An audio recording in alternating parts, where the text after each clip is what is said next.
Bienvenue à toutes et à tous dans ce webinaire consacré à la première étape du parcours linguistique des primo-arrivants, le parcours d'intégration. Alors, est-ce que je vais arriver à faire défiler mes slides? Donc, l'objectif du webinaire d'aujourd'hui, c'est d'identifier les acteurs et l'offre associée à cette première étape du parcours linguistique. Donc, qu'est-ce qu'on entend par première étape du parcours linguistique? L'année dernière, je ne sais pas si vous aviez suivi, nous avions fait un premier webinaire un peu chapeau sur le parcours linguistique des primo-arrivants dans sa globalité, avec la première étape, donc le parcours d'intégration, et le parcours vers l'insertion professionnelle. Donc, vous aurez le support à la fin du webinaire. Je vous ai remis le lien vers le replay. Aujourd'hui, du coup, on va surtout se concentrer sur la première étape en abordant, du coup, les différents acteurs et les différentes offres qui sont associées à cette première étape. Et donc aujourd'hui, on a avec nous pour vous parler de cette première étape, Solène Ferral de l'OFI, Emmanuel Converse du CFP Presqu'île, Emeline Crène de la DRETS et Claire Brunetière du collège François Viette. On abordera du coup le parcours de l'OFI et l'offre associée, un exemple d'action complémentaire au CIR, les ateliers sociolinguistiques, par exemple les cours de français à visée professionnelle. On abordera également le PIAL, parcours d'intégration par l'acquisition de la langue. Ouvrir l'école aux parents pour la réussite des enfants. Et puis enfin, on terminera par une présentation d'outils et de ressources à votre disposition. Mais d'abord, avant de commencer le webinaire, on vous avait fait parvenir, lors de la confirmation de votre inscription, un court questionnaire. Donc on va revenir sur les résultats. On va commenter à 2 voix. Alors je ne sais pas si c'est assez gros. Je vais essayer de grossir l'écran. La première question, c'était quand on parle de primo-arrivants, de qui parle-t-on? Et donc, il y avait plusieurs possibilités. Demandeurs d'asile, réfugiés ou bénéficiaires d'une protection subsidiaire, des personnes autorisées à s'installer durablement en France pour venir travailler, par exemple, ou rejoindre leur famille. Alors oui, par contre, ce que j'ai pas dit, c'est est-ce que, s'il vous plaît, vous pourriez éteindre vos micros et n'hésitez pas, évidemment, à poser toutes vos questions via le chat. Et donc, là, on voit que la plupart d'entre vous ont répondu de l'ensemble des publics énoncés précédemment, mais au sens, réglementaire, il s'agissait du coup des réfugiés ou bénéficiaires d'une protection subsidiaire et des personnes autorisées à s'installer durablement en France. Est-ce que, Solène, tu veux compléter? Donc oui, pour compléter cette définition, en fait, au point de vue réglementaire, les demandeurs d'asile ne sont pas considérés comme des primo-arrivants, puisque, sachant qu'ils n'ont pas reçu de réponse de l'OFPRA ou de la CNDA concernant leur demande d'asile, leur présence sur le territoire n'est pas garantie. Donc, pour tout ce qui est parcours, notamment OFI, on ne peut pas les prendre en charge. Ça ne veut pas dire, par contre, vous verrez dans le webinaire, qu'ils n'ont pas du tout accès à des programmes de formation, mais au point de vue réglementaire, les primo-arrivants, ce sont les personnes dans les 5 premières années, en gros, de leur titre de séjour. Voilà, et alors du coup, ça nous fait une bonne transition vers la deuxième question. Pendant combien de temps après son arrivée en France, une personne est-elle considérée comme primo-arrivante selon l'OFII? Donc tu viens de le dire, c'est pendant 5 ans. Après, 1 an, on verra, c'est peut-être la confusion avec le contrat d'intégration républicaine. Voilà. Alors, qu'est-ce qu'une personne allophone? La question suivante, donc là, vous avez la plupart du temps bien répondu, c'est effectivement une personne dont la langue maternelle diffère de celle du pays où il vit. Ensuite, les cours de français prescrits par l'OFII sont facultatifs, gratuits, d'une même durée pour tous, exclusivement réservés aux signataires du CIR. Donc là, effectivement, vous avez été majoritaire à bien répondre. Donc les cours de français prescrits par l'OFII sont gratuits et exclusivement réservés aux signataires du CIR. Solène, je ne sais pas s'il y a Oui, un pas complément. grand-chose à rajouter puisque je vais présenter ces parcours-là après. Les parcours ne sont pas facultatifs pour les parcours qui sont vraiment prescrits par l'OFII. Après, il peut y avoir une confusion sur des parcours complémentaires. Donc, mais sinon, la plupart des gens ont bien répondu, donc il n'y a pas de problème. Voilà, et ensuite on vous demandait si vous aviez des attentes particulières concernant ce webinaire. Donc il y a par exemple mieux comprendre l'articulation des dispositifs, les statuts, les réponses possibles, les parcours existants notamment pour l'insertion vers l'entreprise. Donc là on va essentiellement se concentrer sur cette première étape du parcours linguistique, le parcours d'intégration, tout ce qui est insertion professionnelle intégrant la dimension linguistique. Soit vous pourrez revisionner le premier webinaire sur lequel on parlait de Prépa Avenir 2, et puis on avait également avec nous une SIAE qui parlait de ce qu'elle faisait en termes de linguistique. Là, ce ne sera pas abordé au cours de ce webinaire. On prévoira éventuellement un autre webinaire plus sur cette étape-là. Ensuite, les différentes possibilités de cours de français complémentaires à ceux de l'Office, ça, ce sera bien abordé. Et puis, les ressources, les différents contacts, ça aussi, vous pourrez avoir des éléments, on va dire, pendant ce webinaire. Et du coup, on va tout de suite, hop, commencer avec la première étape du parcours et l'OFI. Donc, je laisse la parole à Solène. Bonjour, bonjour à tous, merci pour l'invitation. Donc, je suis Solène Ferral, je suis auditrice intégration à l'OFI, je travaille directement avec le public à l'OFI. Et je vais vous présenter le parcours linguistique réglementaire, donc toute la formation linguistique qui est gérée par l'OFI. Je vais répondre en gros à 3 questions. Pour qui est ce parcours, à qui ça s'adresse, en quoi consiste le parcours obligatoire, la formation A1, et quels sont les parcours complémentaires que l'OFI va pouvoir proposer. Donc, déjà, pour qui ça s'adresse, dans quel cadre ça se passe? Donc, le parcours d'intégration républicaine, c'est lié au contrat d'intégration républicaine. C'est un contrat signé entre les primo-arrivants et la préfecture. Et donc, ça s'adresse à toute personne étrangère, donc hors Union européenne, qui s'installe en France ou qui vient d'obtenir un titre de séjour français. C'est donc les bénéficiaires d'une protection internationale, les réfugiés et protection subsidiaire, les salariés et toutes les personnes qui sont là pour des raisons de vie privée et familiale, donc VPF, famille de ressortissants français ou de ressortissants étrangers installés en France. C'est également important de noter qu'il ne faut jamais avoir signé 2 contrats d'intégration précédemment. Le contrat est signé une seule fois pour chaque personne. Ce contrat, il a une durée de 1 an. Et donc, pendant cette année, voilà le parcours d'intégration républicaine que la personne va effectuer. Alors, la première étape du parcours, c'est la visite d'accueil à l'OFI. Donc, c'est le cadre qui est à gauche de votre écran. Il y a 2 étapes pendant cette visite d'accueil. Il y a une évaluation linguistique qui est effectuée par un prestataire, donc 20 minutes d'examen écrit, et environ, en moyenne, 10 minutes d'examen oral. Et on va positionner les personnes sur un niveau de langue qui va du infra à 1.1, donc les vrais débutants, jusqu'au niveau B1, qui est un niveau de conversation quotidienne. On n'évalue pas les niveaux supérieurs qui ne sont pas demandés dans les cadres administratifs. Une fois que la personne a été évaluée, elle va passer un entretien personnalisé avec un auditeur ou une auditrice de l'OFI. Donc ça, c'est mon travail. Pendant cet entretien, on va examiner la situation de la personne, voir un petit peu si elle a des problèmes, des vulnérabilités. On va l'orienter vers les services de proximité et nos partenaires selon les besoins. Donc ça va être des orientations vers toutes les choses qui sont mentionnées dans le cadre vert.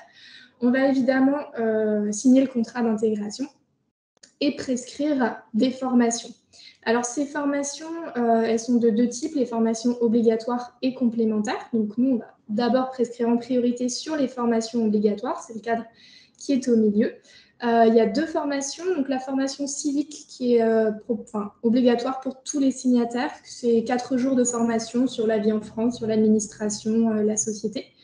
et la formation linguistique pour le niveau A1, qui s'adresse évidemment aux personnes n'ayant pas obtenu ce niveau lors de l'évaluation. Donc ça, je vais la détailler après.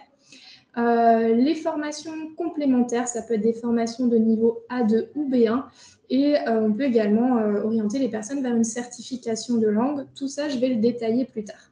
Une fois que les personnes ont fini leur formation obligatoire déjà, elles peuvent être orientées après, à ce moment-là, vers les formations complémentaires. Une fois que toutes les formations sont terminées, elles bénéficient normalement d'un entretien de fin de contrat. Donc, c'est le petit cadre en haut à droite. Pendant cet entretien, on va refaire un examen de situation, faire un bilan des formations, voir comment ça s'est passé et, si besoin, à nouveau orienter vers les formations complémentaires, vers les services de proximité et vers nos partenaires. Et donc, la durée de ce parcours, normalement, c'est à peu près 1 an. Ça peut s'étendre un petit peu plus. On va le voir en détaillant les formations. Du coup, je vais parler d'abord de la formation linguistique de niveau 1, qui est la formation obligatoire. Cette formation, donc, je vais déjà vous détailler le déroulement général, comment ça se passe pour accéder à cette formation. Donc, on va orienter la personne normalement lors de la visite à l'OFI. On va lui remettre une convocation et un planning en main propre. Si ce n'est pas possible parce qu'on n'a pas de date ou parce que la personne n'est pas disponible immédiatement pour des raisons qui soient professionnelles ou personnelles, on va lui envoyer par mail et SMS et éventuellement par courrier si la personne n'a pas de téléphone ou d'adresse mail. La personne va ensuite intégrer un parcours de formation. Donc, il y a 4 parcours différents, 100 heures, 200 heures, 400 heures et 600 heures, en fonction du niveau de la personne. Donc, 100 heures, c'est pour les personnes qui sont proches du niveau 1. Et 600 heures, ça va être les personnes qui sont à un niveau infra 1.1, donc vrais débutants, que ce soit à l'écrit et à l'oral ou uniquement à l'écrit. C'est un public généralement qui est... ce groupe-là s'adresse en fait à un public qui n'est pas ou très peu scolarisé dans sa langue maternelle. Pendant la formation, il y a 2 évaluations, donc une évaluation intermédiaire, une évaluation finale. L'évaluation intermédiaire est effectuée à mi-parcours ou au bout de 400 heures pour les parcours 600 heures et permet d'évaluer le progrès de la personne au cours de la formation. Si la personne a atteint déjà le niveau A1 lors de l'évaluation intermédiaire, elle va sortir à ce moment-là. Donc, c'est ce qu'on appelle la sortie anticipée, puisqu'évidemment, le but de cette formation est d'atteindre le niveau A1. Donc, s'il est déjà atteint, il n'y a pas d'utilité de continuer. Donc, voilà pour le déroulement global de la formation. Je vais vous parler un petit peu des modalités, du coup, un peu plus détaillées de la formation. Ces cours, c'est principalement du présentiel, hein, c'est ce qui est le plus efficace et le plus facile à gérer aussi. Il y a plusieurs modalités de planning en fonction des disponibilités de la personne. On essaye de faire des cours intensifs pour pas que ça dure trop longtemps, mais pour les salariés, par exemple, on va adapter les plannings. On peut proposer des cours soir et ou samedi selon les centres de formation. Et éventuellement, si la personne est disponible en journée, adapter, faire un emploi du temps personnalisé. Savoir qu'on adapte les cours vraiment dans les situations où il n'y a pas le choix, donc salariés et gros problèmes de santé, mais on évite au maximum, on essaye au maximum que les personnes puissent faire des cours intensifs. Les cours, ils ont lieu sur toute la région. Nous, à l'OFI de Nantes, on gère tous les pays de la Loire. On va travailler du coup, depuis 2022, on a changé de centre de formation. Donc, si des personnes étaient familières avec l'OFI, avec les anciens centres de formation, notamment le CFP Presqu'île, dont fait partie Emmanuel Converse, on ne travaille plus avec eux pour la formation linguistique en tout cas. Donc, les centres avec lesquels on travaille depuis 2022, c'est IDC Formation, avec qui on travaille en Loire-Atlantique, en Vendée et en Mayenne. Donc, je vous ai mis la répartition des centres. On travaille avec ID Formation en Maine-et-Loire, ça ne facilite pas les choses, et Acoform au Mans. La formation, donc tout à l'heure, on a parlé du délai de 1 an du CIR. Donc, techniquement, les personnes sont censées terminer leur formation dans ce délai de 1 an, ce qui parfois est compliqué hein, quand on a notamment des cours 600 ou 400 heures. Cette durée d'1 an, elle est on peut la prolonger d'1 année supplémentaire au maximum. On le fait uniquement si la formation est commencée et que la situation le justifie, évidemment. Donc, il y a quand même un petit peu de marge. Mais en théorie, la formation doit être terminée dans un délai de 1 an. Voilà en gros pour le déroulement de la formation linguistique A1. Alors, on va reprendre du coup sur la slide suivante le parcours d'intégration républicaine. Donc, la personne, mettons, a terminé sa formation A1 et maintenant, elle va pouvoir s'orienter, si elle le souhaite, vers des formations linguistiques complémentaires. Donc, je vais vous détailler les formations A2-B1, la certification et puis un petit peu les orientations vers les partenaires où on peut aussi avoir de la formation linguistique. Donc, on va commencer par les parcours linguistiques OFI complémentaires A2 et B1. Ce sont 2 parcours de 100 heures chacun et les signataires du CIR peuvent effectuer un parcours de chaque niveau, donc A2 et B1, ce n'est pas un seul parcours sur les 2. Les conditions d'éligibilité de ces parcours. Il faut que le CIR soit signé depuis moins de 5 ans, donc on retrouve le délai pour les primo-arrivants. Il y a 5 ans de prise en charge à partir de la signature du contrat d'intégration. Il faut que le niveau précédent soit atteint, donc soit lors du diagnostic de l'OFI, soit sur présentation d'un diplôme, ou si la personne a suivi le cours de niveau inférieur et qu'il a validé le niveau. Et il faut que les formations précédentes aient été respectées, c'est-à-dire que l'assiduité soit supérieure à 80% et que, évidemment, la personne n'ait pas posé de problème en formation. Pour les modalités d'inscription, donc ça se fait soit directement à l'OFI lors de la signature du contrat, si le niveau A1 est atteint, soit auprès du centre de formation à la fin des cours A1.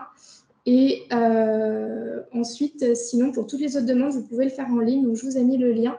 Quand vous récupérerez le PowerPoint, il suffit de remplir un formulaire de demande de formation et ensuite, nous, on va valider les candidatures ou pas en fonction de l'éligibilité.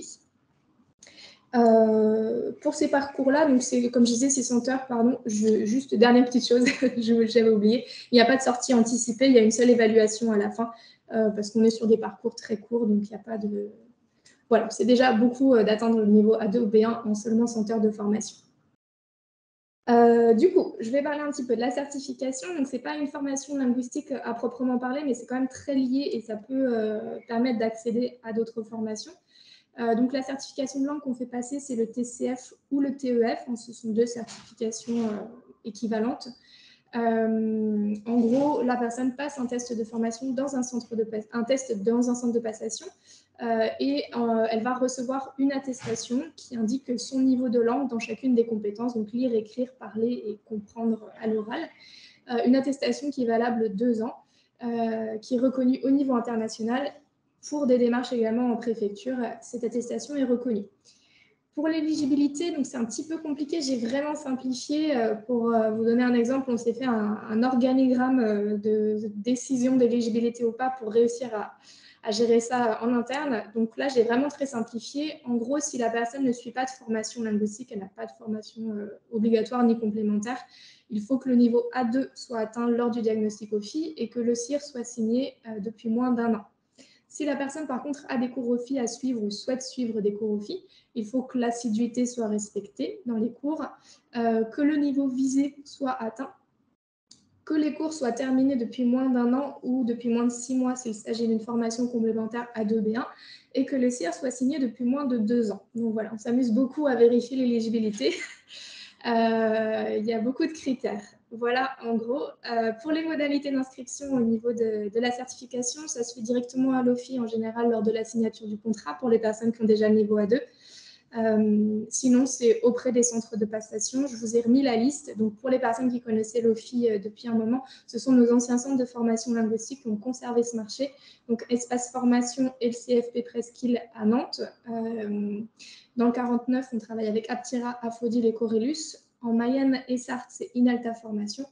Et en Vendée, c'est également le CFP Presqu'île qui font passer ces certifications.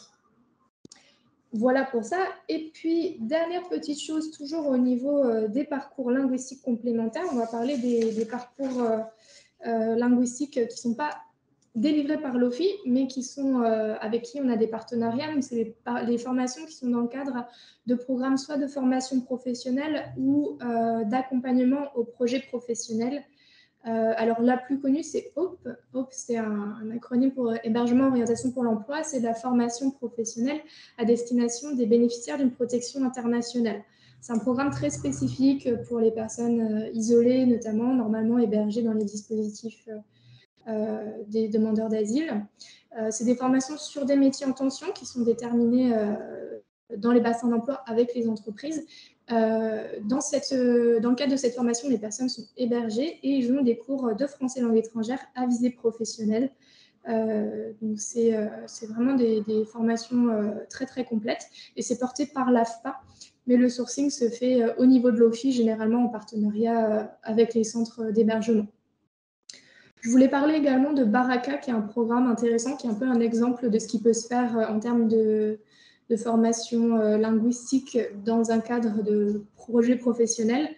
Donc Baraka, c'est un accompagnement au projet professionnel pour les bénéficiaires d'une protection internationale. C'est porté par la FAS, donc la Fondation Agir contre l'exclusion. Ça inclut entre autres un programme de parrainage avec des personnes qui sont en entreprise, voilà, des stages, etc. Et des cours de français langue étrangère et des ateliers de conversation. Donc, c'est vraiment assez complet. Après, il y a d'autres choses comme ouvrir l'école aux parents pour la réussite des enfants, dont on vous parlera dans la suite de ce webinaire. Tous ces programmes, en fait, nous, on peut orienter des personnes directement dessus lors des entretiens à l'OFI, lors des entretiens de fin de CIR, et puis sur les programmes notamment comme OPI, un sourcing qui est fait en relation avec les centres d'hébergement pour trouver suffisamment de personnes pour remplir les groupes.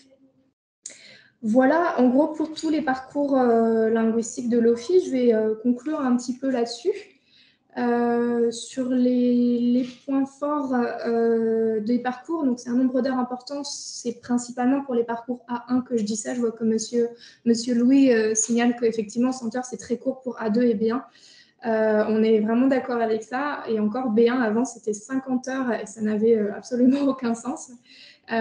Du coup on est d'accord avec ça. Après c'est des conditions du marché, donc on essaye de mettre en place et de faire en sorte que les personnes puissent en bénéficier.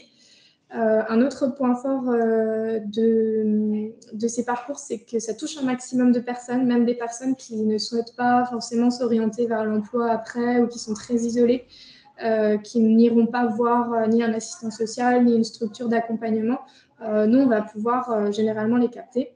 Et puis, c'est un dispositif national, ce qui signifie que même si la personne déménage, elle va pouvoir terminer ses cours dans sa nouvelle ville, dans sa nouvelle région, sans avoir à refaire beaucoup de démarches.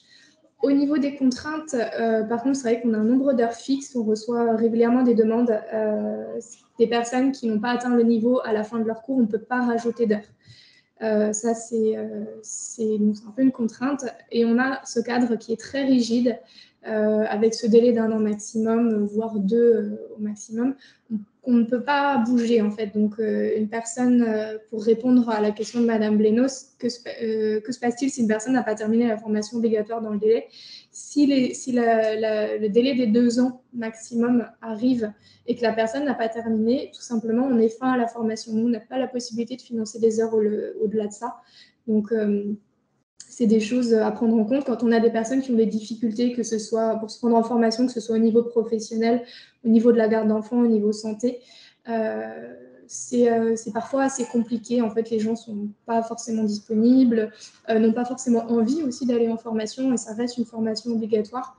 Donc ça, c'est des difficultés qu'on doit gérer et que les personnes doivent gérer aussi, qui parfois compliquent la mise en place de ces parcours. Voilà pour cette présentation. Je vous remercie d'avoir écouté, d'avoir posé des questions également. Je vous ai mis les contacts sur cette dernière slide, donc pour contacter l'OFI, le prestataire linguistique et le prestataire sur la certification. Pour les prestataires, j'ai mis les têtes de groupement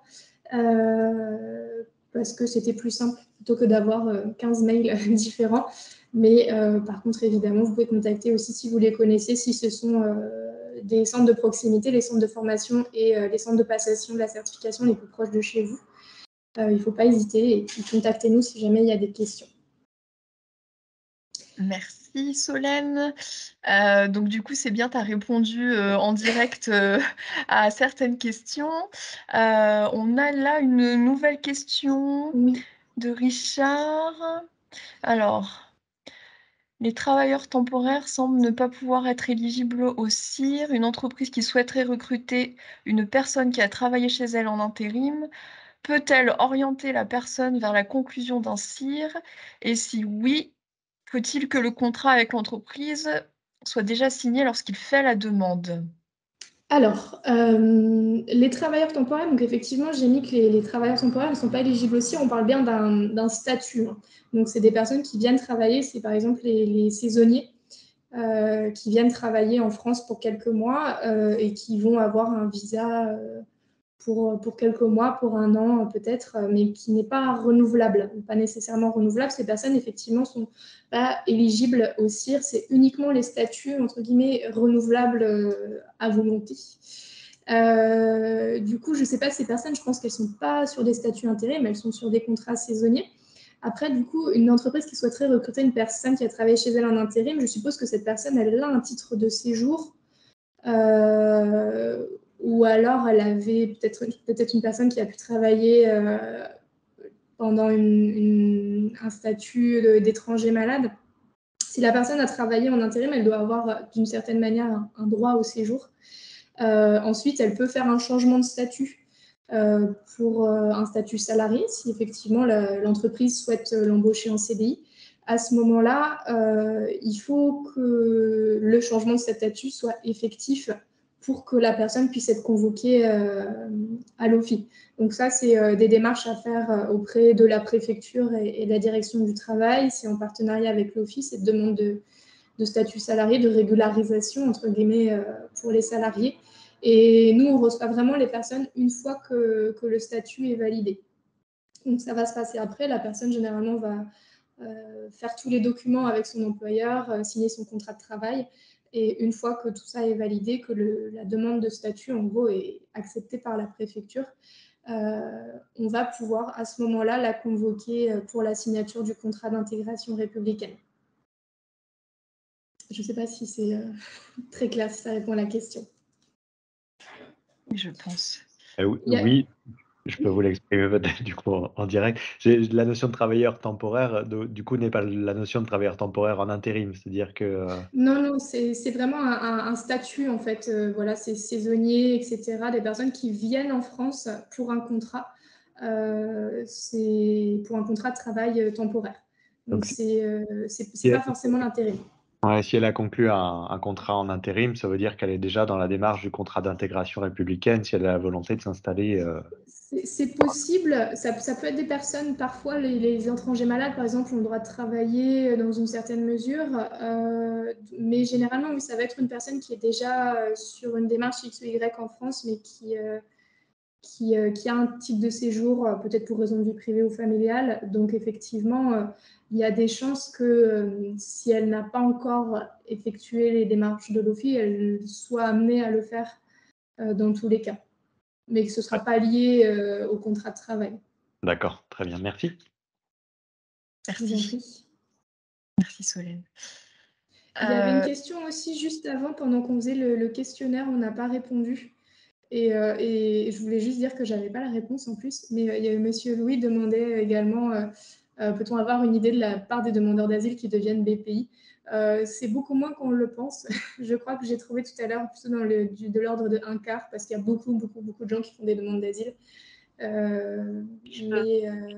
Voilà, il y a peut-être d'autres personnes qui ont une réponse. Claire, oui. Et il se trouve que je connais le chiffre parce que moi, je suis amenée à travailler avec un grand public de demandeurs d'asile.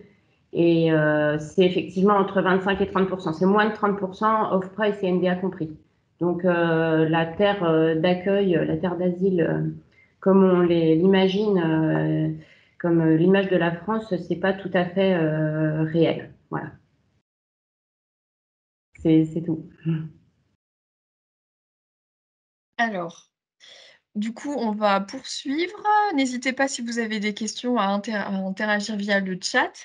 On voulait du coup, après l'offre de l'OFII, vous parler d'un autre exemple d'offre complémentaire que sont les ateliers sociolinguistiques.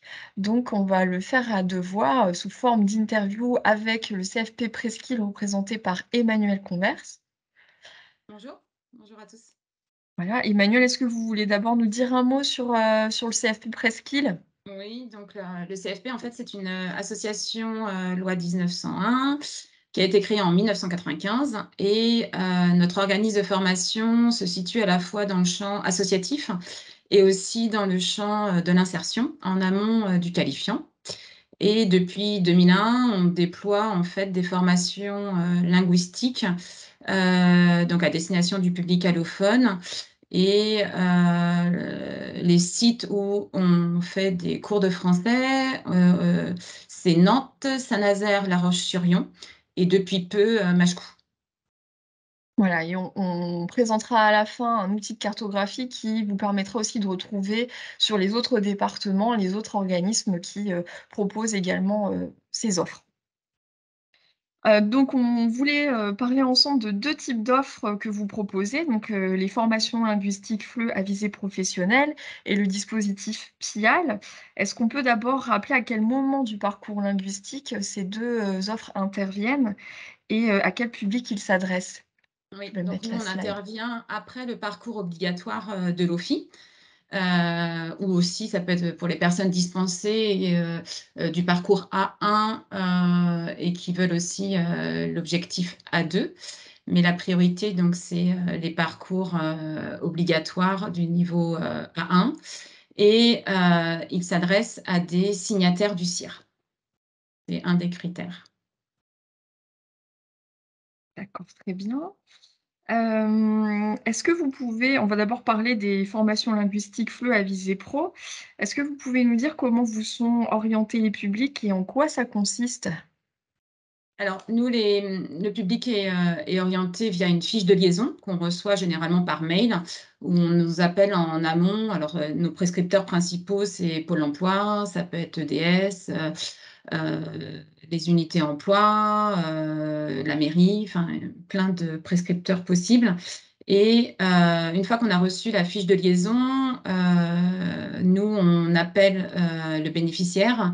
On organise une info collective où est réalisée, où on présente la formation linguistique à visée pro. Ensuite, on réalise un test linguistique où le test linguistique, on va évaluer la compréhension orale, compréhension écrite et production écrite. Et de manière individuelle, on va tester lors d'un entretien l'expression orale. Et à l'issue de cette info collective, on valide un niveau de français de départ et un objectif à viser pour la personne. Très bien.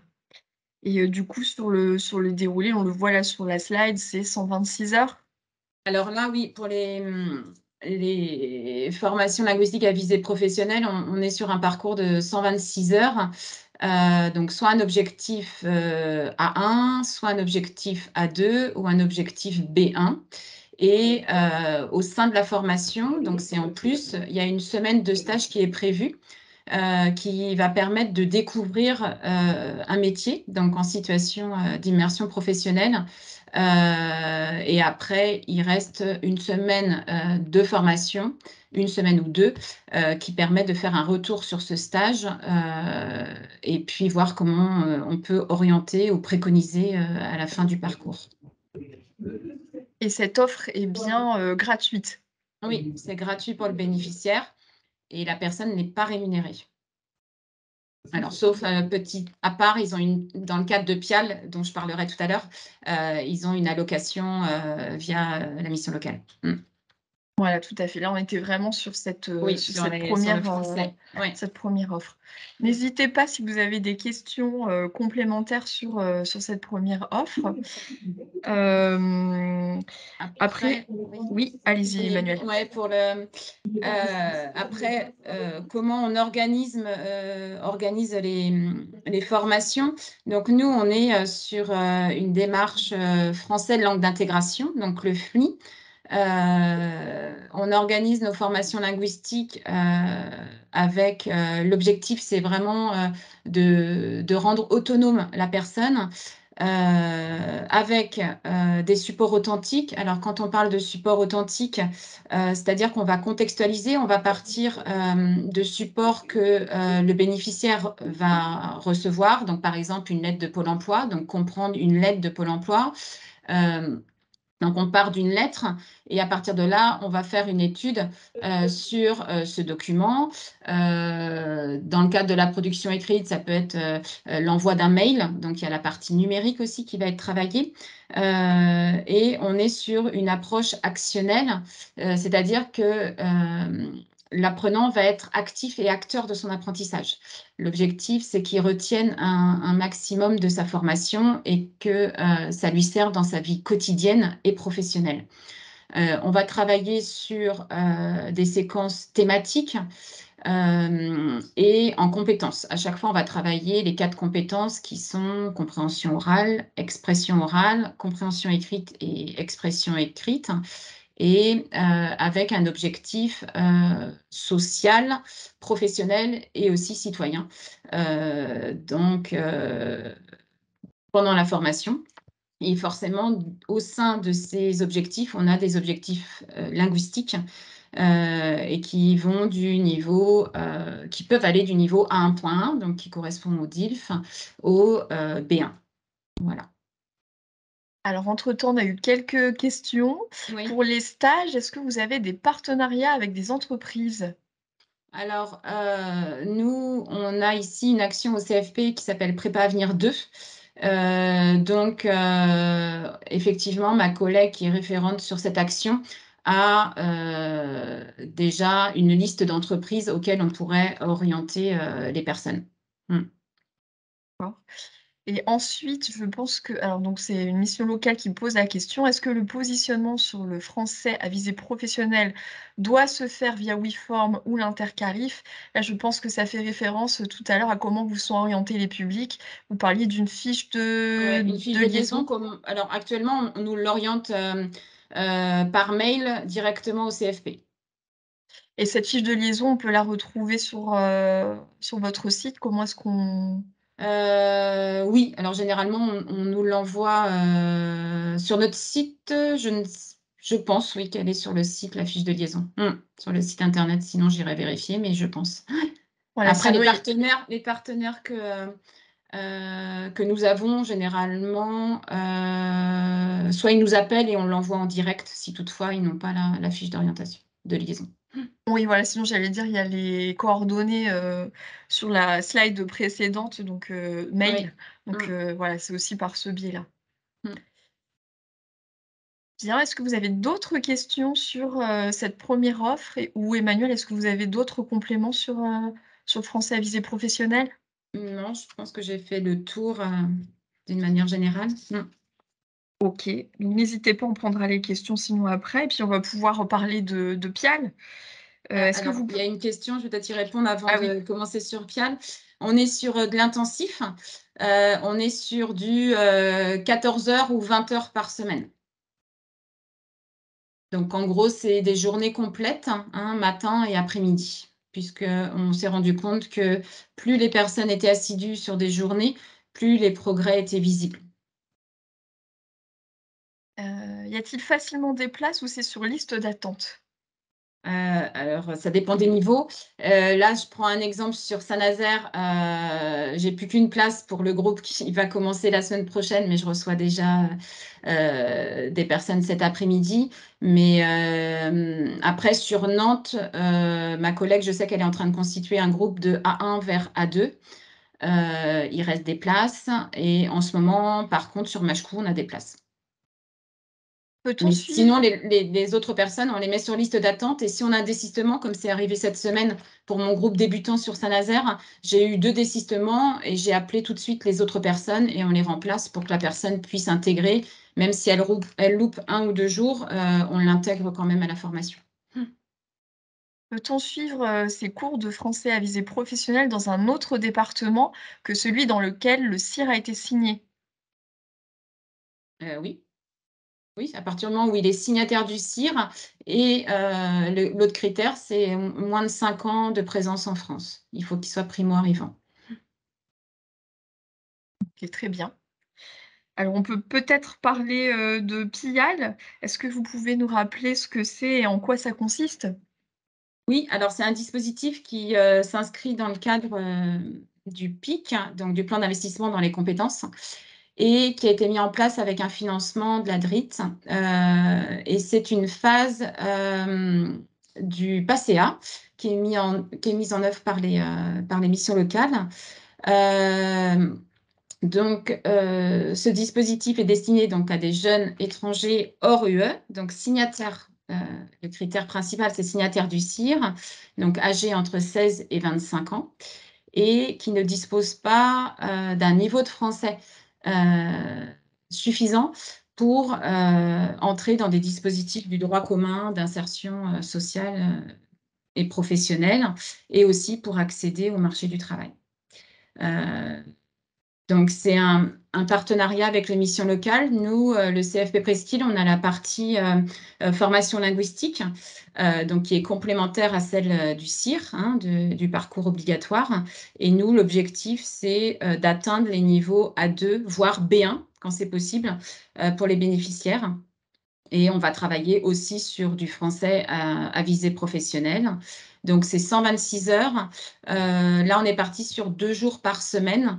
Mais ça peut être 3 aussi, c'est en fonction, si le public est disponible 3 jours, on fera du 3 jours par semaine pour de l'intensif. Et en parallèle, les missions locales sont là pour travailler le projet individuel professionnel des bénéficiaires en parallèle de la formation. Et cette action, donc, le bénéficiaire reçoit une allocation dans le cadre du PACEA. Merci. Et donc, oui, une allocation, tout à fait. C'est ce que j'allais revenir là-dessus. On a une question sur le FLE à visée professionnelle. Est-ce qu'il ferait doublon par rapport au parcours complémentaire de l'OFI? Alors, pour avoir fait le parcours A2 de l'OFI avec le programme pédagogique, il est vraiment, le programme est très complet et aussi difficile.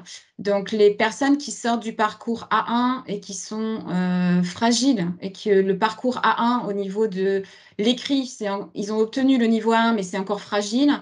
En fait, nous, on leur conseille de faire un parcours, un objectif A1 vers A2 avant de faire le parcours complémentaire qui est court de 100 heures de l'OFI, ce qui permet de consolider le niveau A1 du premier parcours de l'OFI et ensuite d'enchaîner éventuellement sur le parcours A2 qui est un petit peu plus complexe au niveau PEDA.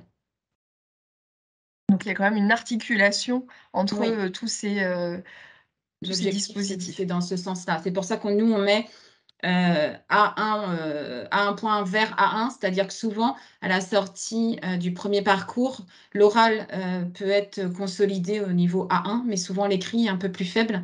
Donc là, nous, notre formation, elle intervient ici pour consolider vraiment le parcours A1, à la fois à l'oral et à l'écrit, pour ensuite faire le parcours complémentaire de l'OFI. Existe-t-il ce type de dispositif dans le 49? Alors oui, on y reviendra après. Quand je vous présenterai les outils, vous verrez du coup où retrouver les différents organismes qui proposent les offres là qu'on vous présente dans les différents départements de la région. Alors, je vois l'heure qui tourne. N'hésitez pas à continuer vos questions si vous en avez. On les prendra à la fin. On voulait aussi vous parler d'un autre dispositif qui mérite d'être connu, qui est... Alors, tout ce qu'on vient de se dire là avec Emmanuel est présent sur le support qui vous sera délivré à la fin du webinaire. Donc, pas d'inquiétude. Et là, on voulait vous parler du coup d'ouvrir l'école aux parents pour la réussite des enfants. Et donc, je vais laisser la parole à Emeline Crène de la DRETS pour commencer cette présentation. Merci Magdalena. Bonjour à tous. Donc en effet, je vais vous présenter le dispositif Ouvrir l'école aux parents pour la réussite des enfants, hein, donc OEPRE. Donc tout d'abord, pour faire une présentation un peu plus générale du dispositif, donc, il s'agit bien de rappeler que c'est un programme qui est donc porté par 2 ministères, le ministère de l'Intérieur et le ministère de l'Éducation nationale. Donc le public visé, ce sont les parents d'élèves allophones primo-arrivants et de manière générale, tous les autres parents d'élèves allophones. Donc pourquoi cette distinction? Tout simplement parce que du coup, le dispositif est copiloté par ces 2 ministères. Donc le ministère de l'Intérieur finance le dispositif pour les parents d'élèves allophones primo-arrivants et le ministère de l'Éducation nationale le finance pour tous les autres parents d'élèves allophones. Donc, concernant les objectifs du dispositif, donc ils sont au nombre de 3. Donc, tout d'abord, l'acquisition de la langue française. Ensuite, la connaissance du fonctionnement et des attentes de l'école, donc du système éducatif français d'une manière générale. Puis, la connaissance des valeurs de la République. L'objectif, c'est vraiment en fait de favoriser la réussite scolaire des élèves et bien également de faciliter l'intégration des parents dans la société française. Donc, concernant la mise en œuvre du dispositif en région Pays de la Loire, donc, comme je l'ai indiqué tout à l'heure, c'est bien un dispositif donc, qui est copiloté. Donc, je poursuis. Donc, chaque année, en fait, nous lançons un appel à projet régional conjoint auprès des établissements scolaires. Et donc, nous organisons dans la foulée un comité technique de sélection donc, pour sélectionner les établissements scolaires qui participeront au programme sur l'année scolaire suivante. Donc, nous notifions les heures de formation attribuées à chacun des établissements dans la foulée. Et puis, nous procédons au conventionnement avec un établissement mutualisateur. Donc, il s'agit du lycée Michelet à Nantes, qui est en charge du suivi administratif et financier du dispositif. Donc, par exemple, l'établissement mutualisateur envoie les bulletins de paye, réceptionne les factures des différents établissements.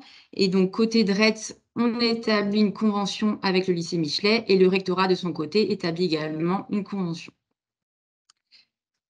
En ce qui concerne à présent le déroulement des ateliers, donc ce sont bien des ateliers qui sont dispensés aux parents par des formateurs. Donc, ces formateurs relèvent soit de l'éducation nationale, ce sont des enseignants, ou ce sont des vacataires, donc des personnels extérieurs à l'éducation nationale. Sur l'année scolaire qui vient de s'écouler, on avait une majorité de personnel relevant de l'éducation nationale. Donc, ce sont des groupes de 12 à 15 personnes qui suivent entre 60 et 120 heures de formation sur l'année scolaire. Concernant le lieu de déroulement des ateliers, donc il se situe en fait dans les établissements supports, c'est-à-dire dans les établissements qui ont candidaté lors de l'appel à projet, ou dans tout établissement du secteur. Ça peut être aussi dans une école voisine. Quelques mots à présent sur le bilan pédagogique, sur l'année scolaire qui vient de s'écouler. Donc, ce bilan pédagogique, il a été réalisé par le rectorat auprès des chefs d'établissement et des formateurs. Donc, finalement, 38 ateliers ont été mis en œuvre dans la région donc, sur cette année scolaire qui vient de s'achever. Donc, on a dénombré 657 participants, donc 412 primo-arrivants. Et donc, les chefs d'établissement et les formateurs ont relevé les points positifs suivants, en tout cas les points principaux. L'importance en fait, de diversifier les intervenants. Donc, par exemple, au sein des ateliers, on peut avoir l'intervention d'un professeur de SVT, l'intervention de l'infirmière également, voilà, pour présenter vraiment comment cela fonctionne.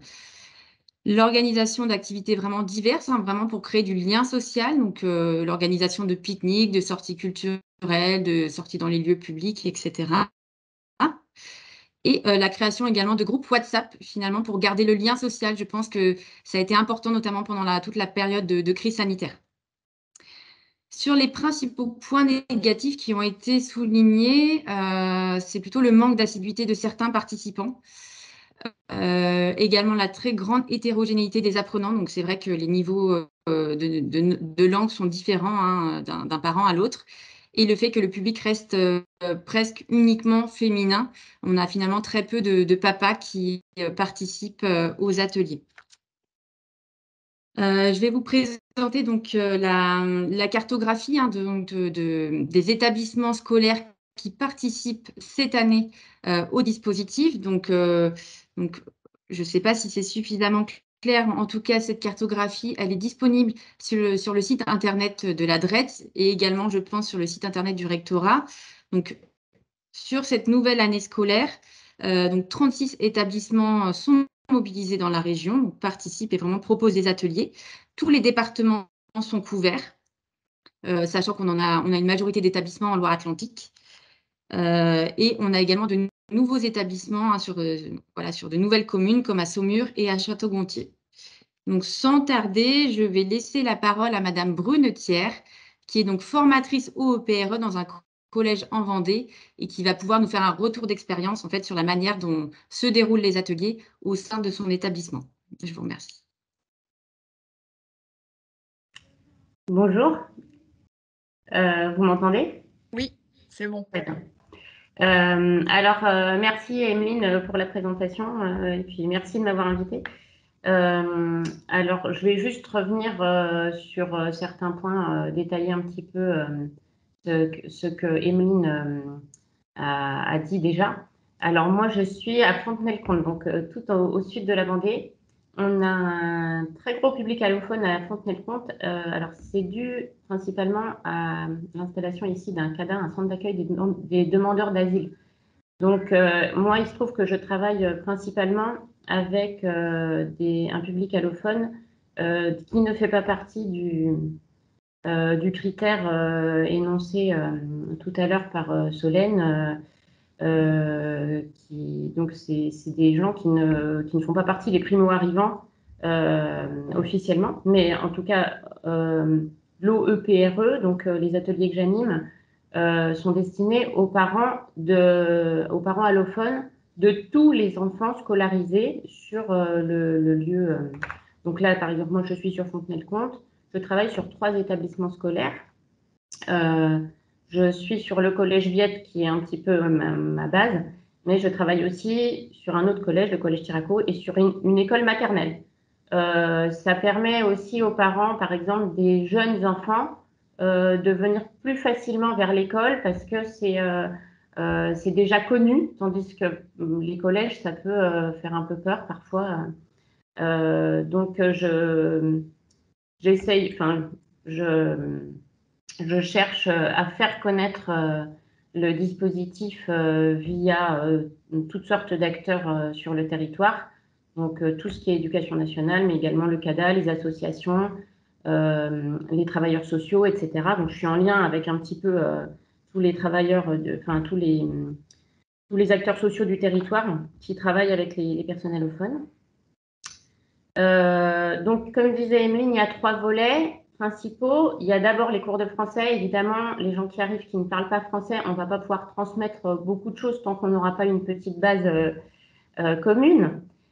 Donc, c'est principalement ça. Mais après, le but, c'est aussi d'aider ces parents à devenir vraiment des parents d'élèves. Donc, à accompagner leurs enfants dans leur scolarité.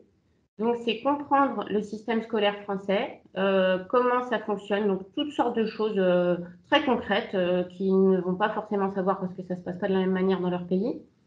Et puis, éventuellement, comment contacter les enseignants, comment rentrer en contact avec l'établissement, etc. Donc, on travaille beaucoup là-dessus. Voilà, tout ce qui concerne la scolarité des enfants. On travaille aussi, comme disait aussi Emeline, avec beaucoup d'intervenants. Ça, c'est la richesse de ces ateliers, c'est qu'on peut aussi faire intervenir beaucoup de monde, on peut faire des sorties, je cherche toujours à faire de ces cours des moments assez agréables parce qu'on apprend bien quand on se sent bien, quoi. Et c'est un public qui a des parcours très difficiles. Donc, on a besoin, enfin, j'essaye de les mettre le plus possible en confiance. Et donc, le 3e volet, j'ai dit les cours de français, l'accompagnement dans la scolarité. Le 3e volet, donc, c'est les valeurs de la République française. Donc, souvent, je viens vers les valeurs de la République quand je reçois des questions au fur et à mesure des ateliers, quand il y a des problèmes qui se posent, qui sont concrets. Après, il y a certaines valeurs que je vais aborder automatiquement dans l'année. Ça va être principalement la laïcité, l'égalité homme-femme. Et j'aborde aussi un petit peu ce que j'appelle les valeurs du quotidien, c'est-à-dire la ponctualité, la politesse, toutes sortes de choses qui ne sont pas forcément les mêmes. On n'a pas les mêmes codes dans tous les pays. Et c'est important après pour leur parcours par la suite, que ce soit pour trouver un emploi, pour tout. Enfin, il faut être à l'heure au rendez-vous, etc. Donc, on travaille beaucoup, beaucoup là-dessus aussi. Voilà, donc, alors les avantages et les inconvénients, c'est très varié, c'est très riche culturellement, voilà, on peut aller dans beaucoup de directions, il y a énormément de thèmes à aborder, on n'a jamais fini. On voit aussi une progression chez ceux qui sont assez assidus. Ensuite, au niveau des inconvénients, c'est effectivement une fluctuation des présences, alors qui n'est pas forcément due, enfin, c'est pas des gens qui qui sont des tirs au flanc ou quoi que ce soit. C'est vraiment des problèmes, en général, des problèmes concrets quotidiens. Ils ont énormément de rendez-vous. C'est des personnes qui ont besoin aussi d'aller manger au Resto du Cœur, etc. Enfin, donc, on a souvent des problèmes de présence, et ça, c'est vraiment difficile à gérer, évidemment, pour un suivi pédagogique, c'est pas du tout l'idéal. J'ai des groupes qui sont assez, qui sont fluctuants, du coup, voilà, j'ai pas toujours le même groupe, donc je prépare quelque chose et je vais devoir m'orienter vers autre chose. Il faut être très souple, très adaptable. Ensuite, les niveaux sont très hétérogènes, ça c'est toujours comme ça, il faut faire avec. Donc, on essaye de mettre en place du tutorat, de faire différents groupes. On travaille l'oral et l'écrit. Enfin, voilà, j'essaye que chacun s'y retrouve au mieux, sachant que c'est quand même un petit peu un casse-tête parfois. Sachant que là, alors, Madame Crène parlait du nombre d'heures des dispositifs et tout. Il se trouve que là, moi, sur mon dispositif, j'ai eu une augmentation régulière depuis la 7e année que je fais ça, et ça n'a pas arrêté d'augmenter. Et là, cette année, j'avoue que j'ai des groupes qui sont chargés. Donc, c'est très bien, c'est pas un grand succès. Mais bah, évidemment, c'est un petit peu plus difficile d'aider tout le monde à progresser. De répondre à toutes les questions, d'être là. Bon, plus on est dans l'individualité, plus on arrive à aider les gens.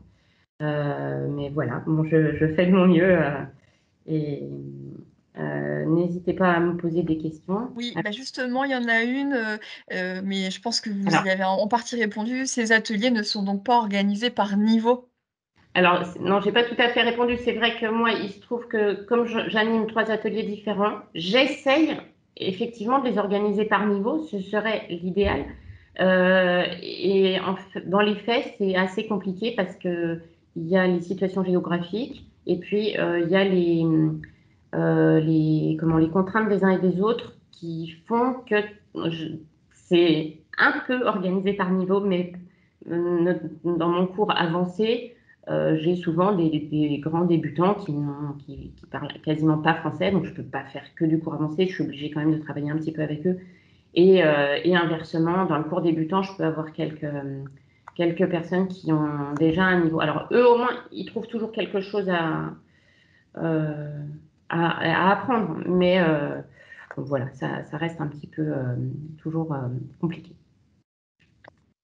Alors, il est bientôt midi, on va déborder de 3 minutes avant de conclure. N'hésitez pas, si vous avez des questions, vous pouvez continuer à les poser dans le chat et on les prendra à la fin. J'en ai juste pour 3 minutes. Pour vous présenter du coup 2 outils qui peuvent vous être utiles en lien avec ce qu'on vient de vous présenter. Tout d'abord, la cartographie nationale de l'offre linguistique à destination des primo-arrivants. Donc cette cartographie, elle est à destination des professionnels, pas des publics en direct.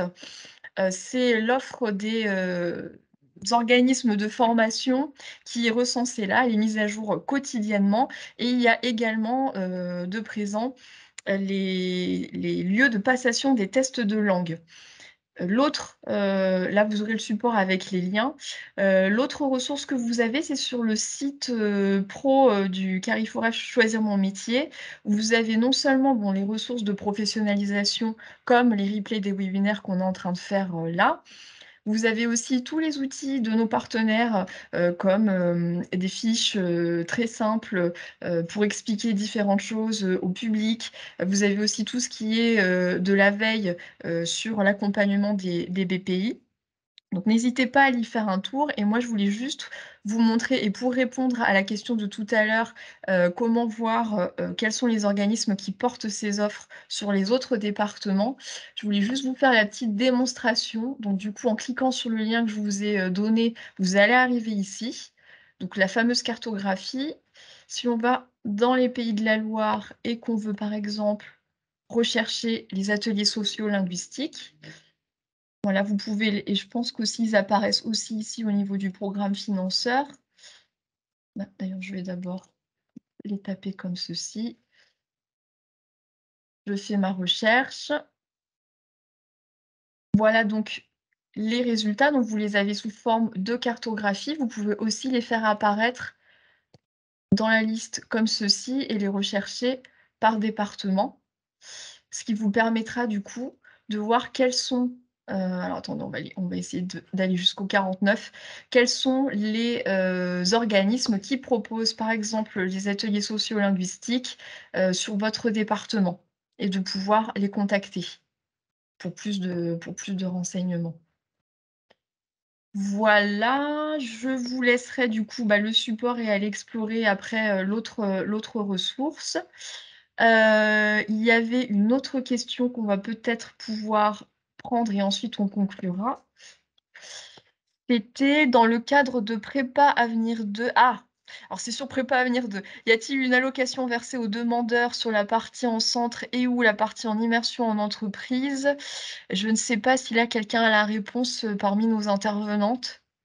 Oui, moi j'ai la réponse. Donc, effectivement, les stagiaires ont une rémunération, une petite rémunération, durant la durée de la formation, qui dure à peu près 7 mois.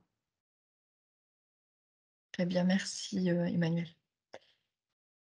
Voilà, écoutez, je tenais à remercier nos intervenantes, d'avoir été présentes avec nous, pour leur intervention. Je vous remercie également pour votre participation et vos diverses questions. Le webinaire a été enregistré et du coup, il sera disponible en replay, sur cette adresse-là sur notre site internet, pro. Et on va vous renvoyer, dans la journée ou demain, le support et le petit questionnaire d'évaluation. Donc n'hésitez pas également dans ce questionnaire à nous faire part, de vos idées pour la suite sur ce thème-là, notamment.